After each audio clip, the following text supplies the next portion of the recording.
தற்போது நமது இணைப்பில் மூத்த பத்திரிகையாளர் திருமிகு சுபகுணராஜன் அவர்கள் இணைப்பில் இருக்கிறார். சார் வணக்கம். வணக்கம். வணக்கம். பல்வேறு மொழிகளில் கிட்டத்தட்ட 400க்கும் மேற்பட்ட திரைப்படங்களில் நடித்த பழம்பெரும் நடிகை சௌகார் ஜானகி காலமாகி இருக்கிறார். வயது முதிர்வு காரணமாக கலைத்துறைக்கு அவர் ஆற்றிய பங்குங்கிறது எண்ணில் அடங்காதவை. அவரோட இழப்பு எப்படி நம்ம பார்க்கலாம்? உங்களோட இரங்கலையும் நினைவலைகளையும் பகிர்ந்துக்கலாம். முதல்ல அவங்களுக்கு நம்மளுடைய இரங்கலையும் அஞ்சலியையும் தெரிவித்துக் கொள்கிறேன். என்னன்னா, தமிழ் சினிமாவில் விமன் பெண்கள் அப்படின்ற பாத்திரம் ஒரு விதமான மாற்றாக ஒரு கொஞ்சம் டிஃப்ரெண்டாக உருவாக்கப்பட்ட சூழல் ரொம்ப ரொம்ப குறைவு. அதுல 2 நடிகைகள் அதுல முன்னணியில் இருப்பாங்க. முதல்ல பானுமதி அம்மா, அடுத்தது சௌகார் ஜானகி அம்மா. சௌகார் ஜானகி ஒரு விதமான இந்த ஒரு ஹீரோயின் வேம்ப் அப்படின்ற, அதாவது கதாநாயகியாகவும் இருப்பாங்க, ஒரு விதமான ஒரு டஃப் ஒரு ஒரு ஒரு விதமான ஒரு சார்ட் ஆஃப் ஒரு நெகட்டிவிட்டி இருக்கிற மாதிரியும் இருக்கும்.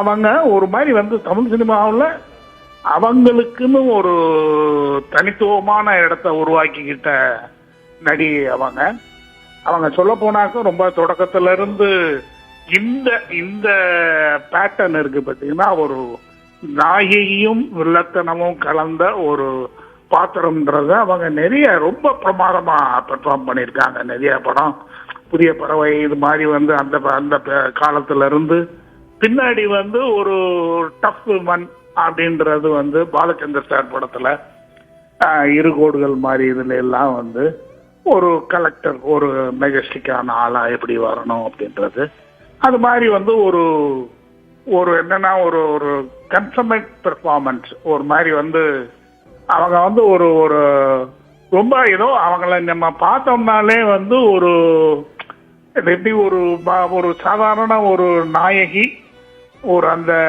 ஸ்பேஸை ஃபில் பண்றதுக்காக உருவாக்கப்பட்ட ஒரு பெண் பாத்திரம், இல்லாட்டி ஒரு டொசைலான ஒரு பணிந்து போற ஒரு எளிமையான பெண்ணாக, இல்லாட்டி ஒரு ரொம்ப குடும்பத்துல ரொம்ப ஒடுக்கப்படுறாங்க அப்படியான பாத்திரங்கள் பண்ணியிருக்காங்க, இல்லைன்னு சொல்லல. அதை விட இந்த மாதிரி பாத்திரங்கள்ல ரொம்ப பிரமாதமா பண்ணியிருக்காங்க. சொல்ல போனா தமிழ் சினிமாவில் அந்த விதமாக தன்னை எஸ்டாப்ளிஷ் பண்ணிக்கிட்டு கிட்டத்தட்ட ரொம்ப நெடுங்காலம், அதாவது சொல்ல போனா அவங்க 2 பேருக்குள்ளேயும் இன்னொரு முக்கியமானது என்னன்னா, இவங்க எல்லாரும் திருமணமானதுக்கு அப்புறம் திரையுலகத்துக்கு வந்தவங்க.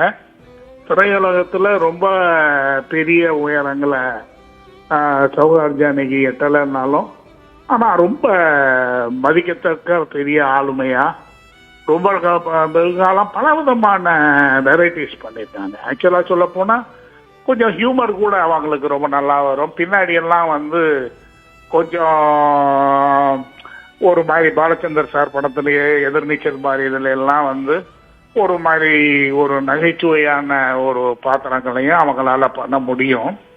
அது என்னன்னா, அது ஒரு ஒரு விதமான ஒரு வெரைட்டி பண்ற நடிகைகள்ல ரொம்ப ரொம்ப முக்கியமானவங்கன்னு அவங்கள நினைக்கிறேன்.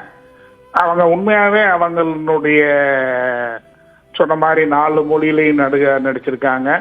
தமிழ்ல அவங்களுடைய பங்களிப்புன்றது ரொம்ப முக்கியமான ரோல்னு நினைக்கிறேன். அவங்களுக்கு நம்மளுடைய அஞ்சலியை செலுத்துறதுல ரொம்ப பொருத்தமா இருக்கும் அப்படின்னு நினைக்கிறேன். தான் ஏற்று நடிக்கும் கதாபாத்திரங்களை மிக நேர்த்தியாக கையாளும் திறமை கொண்ட நடிகை அப்படின்னு குறிப்பிட்டு சொன்னீங்க. நன்றி சார், உங்களோட இரங்கலை இணைப்பில் பதிவு செய்ததற்கு.